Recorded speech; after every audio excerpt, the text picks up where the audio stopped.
Channel. আবার আমি নতুন একটা ব্লগ নিয়ে তোমাদের কাছে চলে এসেছি। আজকের ব্লগটা আমি রাস্তাতেই করছি।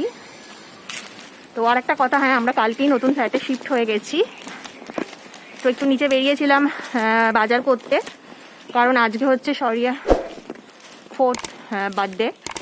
তো কিছুই করবো না, কারণ আমরা প্রচণ্ড পরিমাণে টায়ার্ড, কারণ জিনিসপত্র এখনও কিছু খোলা হয়নি, সেই মতো গুছানোও হয়নি ফ্ল্যাটটা। তো সেরকম কিছু করবো না, ঘরে বাজার হাট নেই, তাই একটু ওর জন্য মাছ কিনতে বেরিয়েছিলাম। কারণ নতুন জায়গা তো চিনি না, একটু লোককে জিজ্ঞাসা করে করে এলাম। এই মাছ কিনলাম একটু, আর এতে মঞ্জিনিসের জন্য কেক অর্ডার করেছি। কারণ প্ল্যান ছিল আমার অ্যাকচুয়ালি ঘরে বানাবো, কিন্তু ঘরে সেরকম কিছু নেই। আর সত্যি বলতে লাস্ট এক সপ্তাহ ধরে ঘুমও নেই, ভালো লাগছে না শরীর। তো মঞ্জিনিসে অর্ডার করে দিয়েছি, দুপুরের মধ্যে কেকটা চলে আসবে। আর বেলুন পেলুন দিয়ে ডেকোরেশন বাগেরা করার ইচ্ছা নেই। অন্য কোনো দিন সব কিছু ভালোভাবে সেটেল হয়ে গেলে তারপরে একটু ভালোভাবে ওর বার্থডেটাকে করব। এই নতুন ফ্ল্যাটের রাস্তাটা একদম শুনশান, মানে দিনের বেলা ঠিক আছে, বাট রাত্রিবেলা এখানে আলো জ্বলে না, সরু রাস্তা, একা আসা খুব রিস্ক।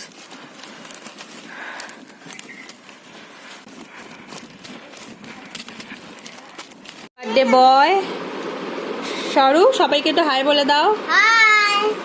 তো তোমরা সকলে আমার বাচ্চাকে আশীর্বাদ করো যেন অনেক বড় হয়, সুস্থ থাকে, আর বদমাশিটা একটু কম করে, আর হ্যাঁ মন দিয়ে যেন পড়াশোনা করে। এখনও বিজি আছে কারণ এখন ওর অনলাইন ক্লাসেস চলছে। এটা হচ্ছে শৌর্যার বার্থডে কেক। এখন বাজে সন্ধে 7টা, এবারও কেকটাকে কাটবে। আগে জোরে পুদাও। হ্যাঁ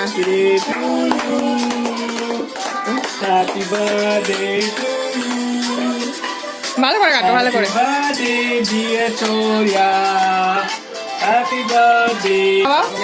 একটু করে একটু করে খাও, খাওয়া সবাইকে, খাওয়া সবাইকে খাওয়া। আজ সেরকম কিছু বানাইনি, তো একটু ফ্রাইড রাইস আর চিকেন কষা বানিয়েছিলাম।